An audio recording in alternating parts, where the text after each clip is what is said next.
Shalom, Ko Yisrael. This is Rahab Patuel bin Yaakov, and you are viewing Word Up in the Morning. Once again, we are here in the morning to give you some inspirational teaching to get your day started. Today's topic, we're going to be talking about the signs of the times, the signs in the heavens. The signs in the heavens, all right? We must understand that there are signs and indications in the heavens that shall occur and will occur prior to the coming of the Messiah, the second coming of Messiah, as he comes to gather together his elect from the four winds of the earth and to administer judgment and punishment against the nations that know not him, all right, and who do not, the nations that don't follow after the law, statutes, and commandments of the Most High. So we must understand that the Most High has given signs to us in the heavens, indications whereby we are able to determine that his coming is very, very, very near. We want to talk about that this morning. Let's go to Luke chapter 21, verse 11. Luke chapter 21, verse 11, and it reads, "And great earthquakes shall there be in diverse places, in different places, and famines, and pestilence, and fearful sights, and great signs shall there be where? From heaven." There shall be great signs. This word sign here means an indication, a token, or a wonder. So there shall be great supernatural tokens and signs and miracles from the heavens, all right, in these last times that we are in. Look at the earthquakes in diverse places. Matter of fact, the U.S. Times recorded in February the 6th that there was a earthquake, a magnitude of 6.5, that struck in Taiwan. And there have been a number of about 14,965 earthquake occurrences in the year 2015 alone, in diverse places on the earth, okay? Also, it says that there should be famine. We know there's great famine in Africa, even places like Russia, all over the world. There's a great food shortage that is on the brink of occurring. All right, there's going to be a great shortage of food, and we're closely on the brink of that actually happening. And there shall be pestilence. Okay, look at the AIDS epidemic. Look at the swine flu and different viruses, things of that nature, airborne viruses that are wreaking havoc on people. Look at this new virus that they just discovered called the Zika. The Zika virus, all right, which basically a mosquito bites you and you got some type of deadly virus. You know, that's crazy. Look at these things happening. There are newly diseases and newly pestilence and epidemics that are occurring each and every day. So he said, "There shall be fearful sights, and great signs shall there be from heaven." There shall be great indications, great signals, great signs from heavens. And there shall be signs. Look at what he says in verse 25 of Luke chapter 21. Verse 25. Let's get down to verse 25 of Luke chapter 21. It says here, "And they shall be signs." There shall be signs in the sun, in the moon, and in the stars, and upon the earth distress of nations with perplexity, the seas and the waves roaring. Look at the number of tsunamis that have hit. Matter of fact,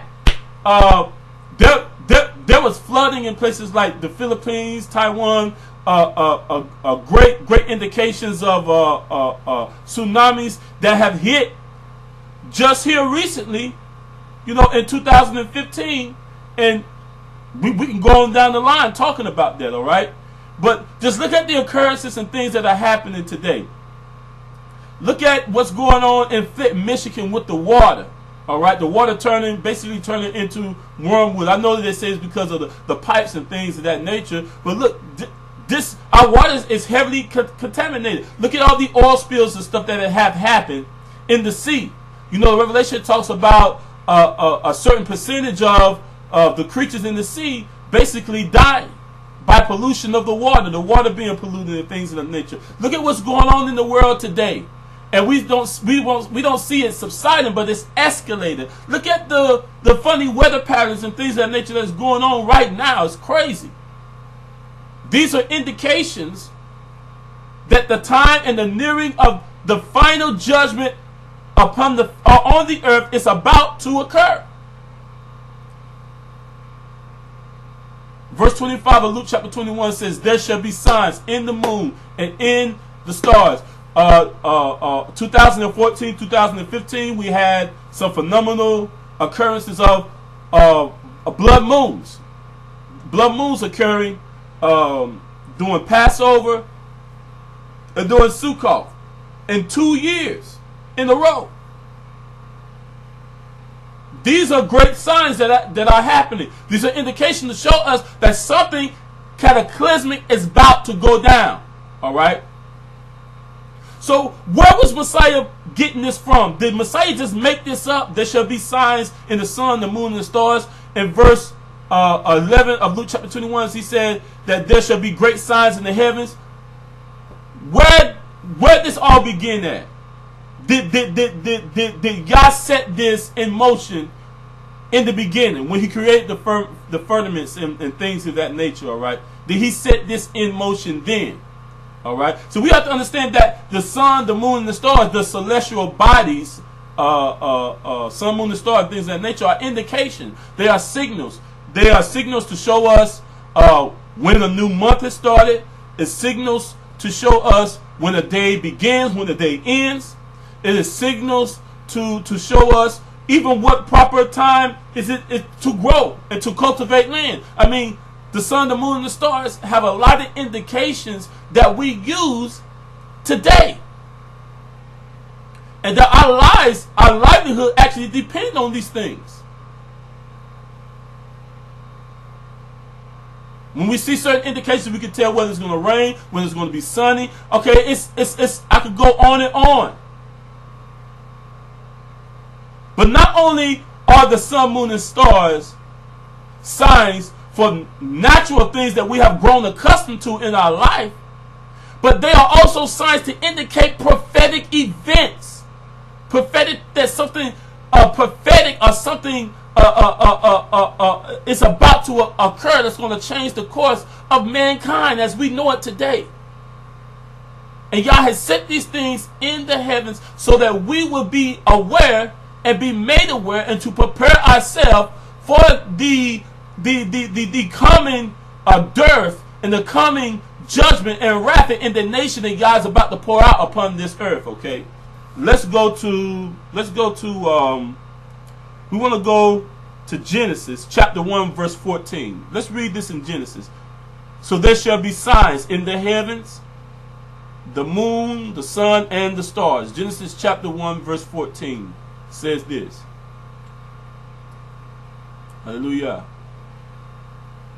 And Yah said, let there be lights in the firmament of the heavens to divide what? The day from night. And then look at what he says. He goes on to say, let them be for signs.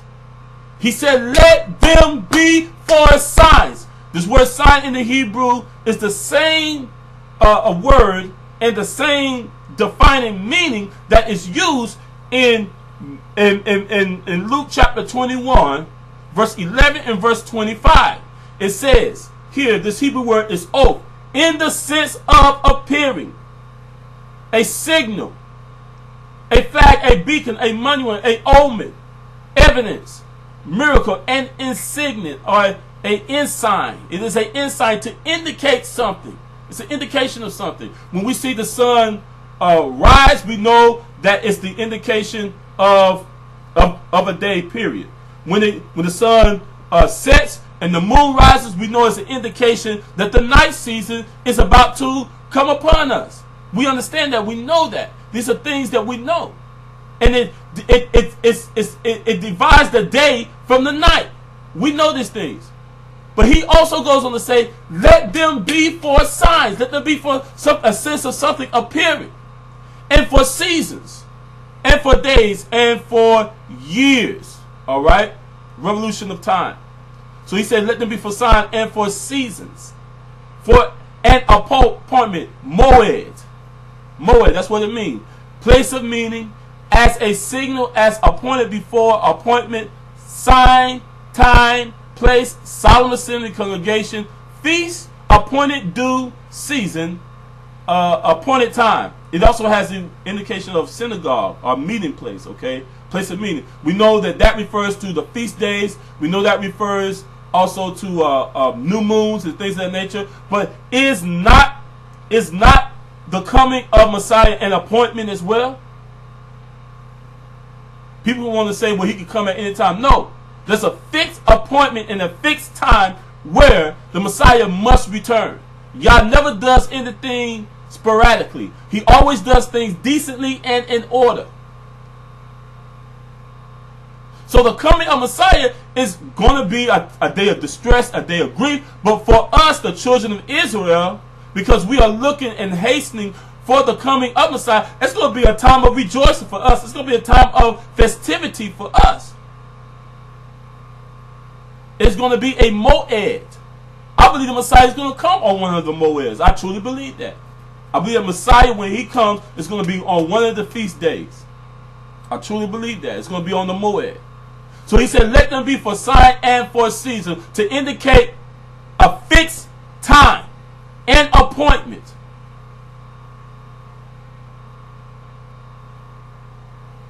It shall be for a sign, a sense of something appearing, and for a moed, fixed time or season and appointment.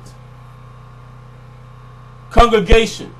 Did not Messiah say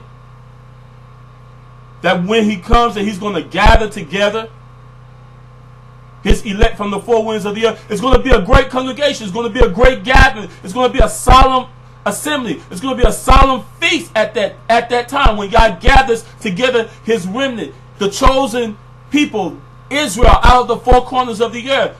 Upon Messiah's second coming, he's going to gather his people. That's going to be a time of gathering. It's going to be a time of congregation, of congregating, an assembly, an appointment. So that's why Messiah says, look, he said, there shall be signs in the heavens, indications in the heavens, indication, sense of appearance. And these signs will be to indicate an appointment or a fixed time is about to occur or has already occurred or is occurring. So that's why we got to keep our focus on the elements, what's going on in the heavens. Not only what's going on in the earth realm, but what's going on in the sky, what's going on in the heavens, because these are indications that God has given us to show us fixed times, appointments, all right? Let's see an example of that. Let's go to Matthew chapter 2, verse 2. Matthew chapter 2, verse 2. Let's begin at verse 1, all right? Let's begin at verse 1 of Matthew chapter 2. We're going to read verse 1 and verse 2. Now when Yeshua was born in Bethlehem of Judea, in the days of Herod the king, behold, there came wise men from the east to Jerusalem. So here come wise men from the east to Jerusalem, saying, where is he born king of the Yehudim, or king of Yahudah, king of Israel? For we have seen his what? We have seen his star. So by the indication of the signs, Messiah said that there should be signs in the sun and the moon and the stars. Our ancestors have always been able to determine phenomenal events that are going to occur by the signs in the heavens. Now, there's two indications on how these things can be used. They can be used as a force of evil, and they can be used as a force of good. Astronomy, the studying of the stars, the studying of the sun, the studying of the moon, okay? We're not to be dismayed at them, as Jeremiah chapter 10 say. Don't be dismayed at the signs of the heavens as the heathens are. We're not dismayed at these signs. These signs are indications for us to know what certain things that are going to occur, and indications to show us that something is about to transpire, or something prophetic is about to occur. This is how we know this. This is why Messiah says this. There should be signs in the sun and the moon and the stars. Look what he goes on to say here. It says, we have seen his star in the east and are come to worship him. So these wise men were able to tell when the birth of Messiah occurred by a star in the heavens that indicated that something had occurred. That a fixed time and a fixed appointment, a time of celebration, a time of festivity, the Son of Yah has been birthed, incarnated in a fleshly body as a human being upon the face of the earth. And they was able to tell this miraculous fixed time and appointment by Yah because of the indication of a star in the sky.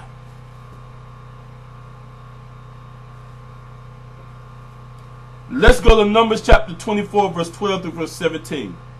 I want to go to Numbers, B midbar, Numbers chapter 24, verse 12 through verse 17. All right. And we're going to begin reading here at verse 12. Now this is talking about Balaam and Balak. All right. Balak wanted Balaam to curse the children of Israel. And when he tried to, the Malak, the messenger of Yah, met Balaam, all right, and his ass saw, would not go no further because he saw the messenger of Yah standing there with the sword in his hand. And then the ass began to speak to Balaam and say, look, I can't go no farther. The messenger of Yah is standing here with a sword in his hand.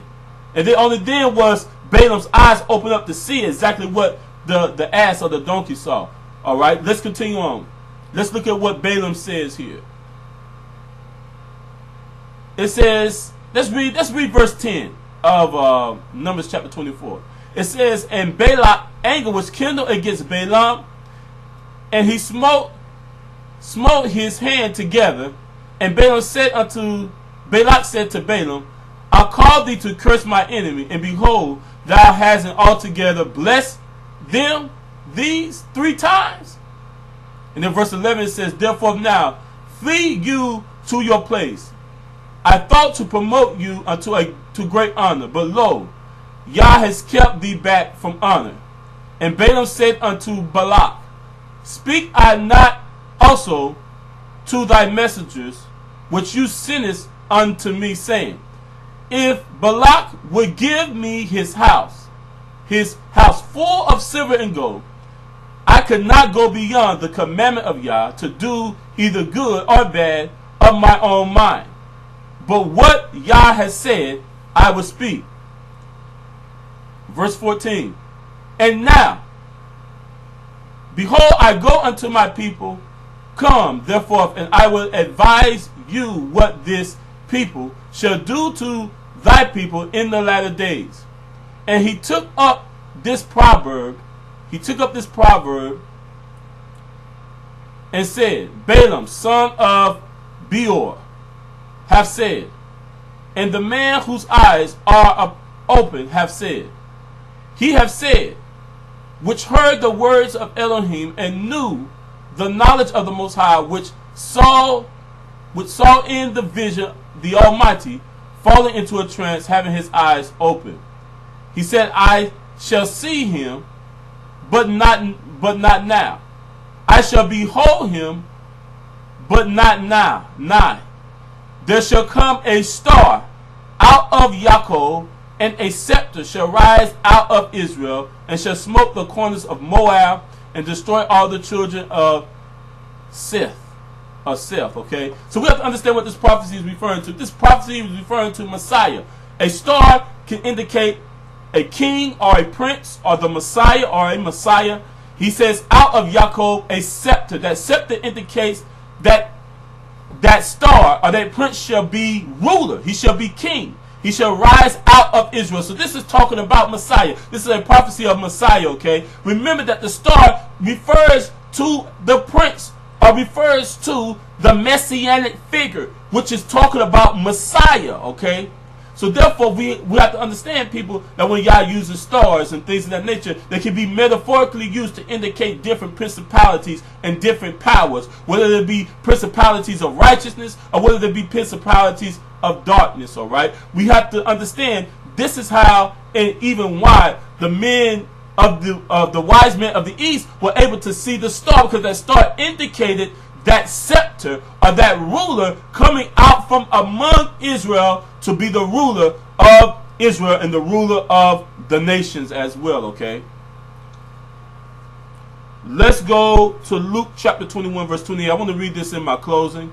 I pray that this short teaching was a great inspiration to your heart. There's a lot more to this, but I don't want to overbearing you with a long study this morning, okay? Let's go to Luke chapter 21, once again, verse 28. Look at what Messiah tells us to do here. Let's begin at Luke chapter 21, verse 25. Let's read that again. We're going to read down to verse 28, okay? And it says, "And there shall be signs in the sun, the moon, and the stars, and upon the earth distress of nation, with perplexity, the seas and the waves roaring, men's heart failing them for fear, and for looking after those things which are coming on the earth. For the powers of the heavens shall be shaken." What are the powers of the heavens? The sun, the moon, and the stars. Those things are going to be shaken. There's going to be a disturbance in Hashemayim, in the celestial bodies, okay? "And then shall they see the Son of Man coming in the cloud with power and great esteem. And when these things begin to come to pass," he said, when you see these things begin to come to pass, when you begin to see different disturbances, different things happening in the heavens. NASA has reported different comets and different planets about to hit the earth and so forth and so on. Different phenomenal events that are occurring. As we saying now, they're seeing disturbances. They're seeing the powers of the heavens being shaken, okay? These are indications to show us that the coming of Messiah, the second coming of Messiah, is nigh at hand.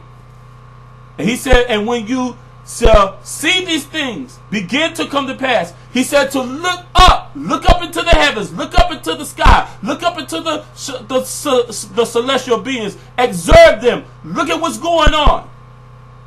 He says, and lift up your head. You say you shouldn't be looking down. You shouldn't be distressed. You shouldn't be perplexed. He says you should lift up your head. Why? Because your redemption, your deliverance, your salvation, it draweth near. It is near at hand. So when we see these things, these phenomenal events, don't be afraid. Don't be perplexed about it. We should look up. That should cause us to look up every single day, because we have these indications, we have these signals that are pointing and showing us that the coming of Messiah is nigh at hand and is even at the door. My name is Rahab Pathuel Ben Yaakov, and you have been viewing Word Up in the Morning. We pray that this inspirational teaching was a great blessing to your heart. If you like it, comment it. If you like it, give us a click on the like button and let us know that you like it. Come in and let us know that it's edifying to you or whatnot, because we want to make sure we're putting out videos that are edifying to the body of believers out there, all right, to my brothers and sisters. If you'd like to write me, my email address is trueremnantministry@gmail.com. We also have a YouTube channel, which is YouTube channel name is True Remnant Ministry.